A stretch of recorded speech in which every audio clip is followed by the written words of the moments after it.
Hello mga Mima! Meron na naman po akong bago na tuklasan dito sa TikTok at talagang natutuwa ako sa kanya. Kaya ito, napag-video na naman po ako ng wala sa oras. As you can see, kagigising ko nga lang.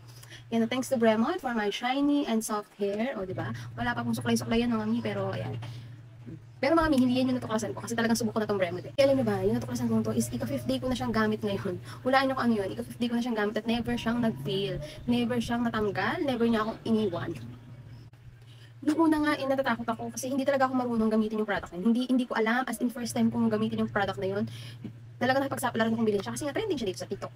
Pero noong una, syempre, dahil nga first timer ko, hindi ko alam na mali pala yung ginawa ko. Kaya hindi siya dumidikit. Mali yung procedure na ginagawa. Dapat gagawa ko siya ng video kung paano ko siya gagamitin. Kaya lang kasi nga, dahil sa mali yung procedure na ginawa ko, hindi ko na na-videohan. Pero mga Mi, nung Sunday, actually nung Sunday ko pa, so Monday, Tuesday, Wednesday, Thursday, Friday.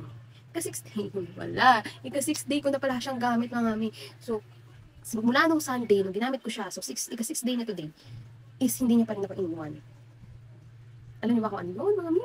Ito na nga, mga Mi, i-reveal ko na sa inyo kung ano yung ginamit ko na 6 na araw siyang nag-last sa akin. At, ito pang maganda, at sa very, very affordable price. Ito lang naman po siya.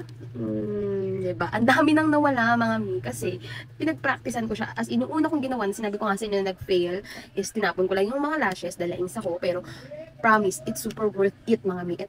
Itong lashes from Eliza, itong DIY lashes from Eliza, super, super ang ganda niya. Ayan. Diba? Mga Mi, tingnan nyo.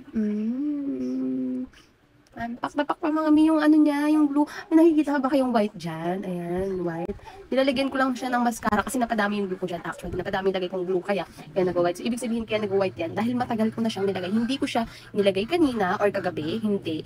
Ika-6 day ko na pong gamit tong mga lashes na to. Ayan.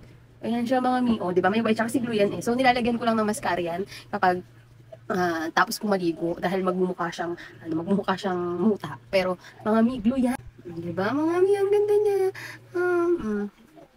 Ayan mga Mi, ang ganda niya. Yan po yung finished product ng Eliza. Ayan siya mga Mi. Talaga nag-last lang siya ng 6 days dahil sa glue na to mga Mi. Dahil po sa glue na to mga Mi, ito po. Sobrang dikit niya. At kapag binili nyo nga siya, may kasama siyang free glue. Ayan, may kasama siyang free glue. Kaya talagang pangmatagalan mo siyang gagamitin. At saka mga Mi, reusable po yung lashes ha.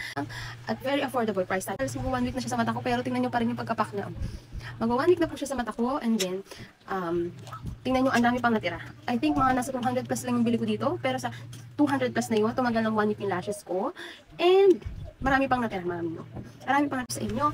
I-try nyo na din. Kung kagaya ko man kayo na first timer, huwag kayong mag-alala, huwag kayong matakot.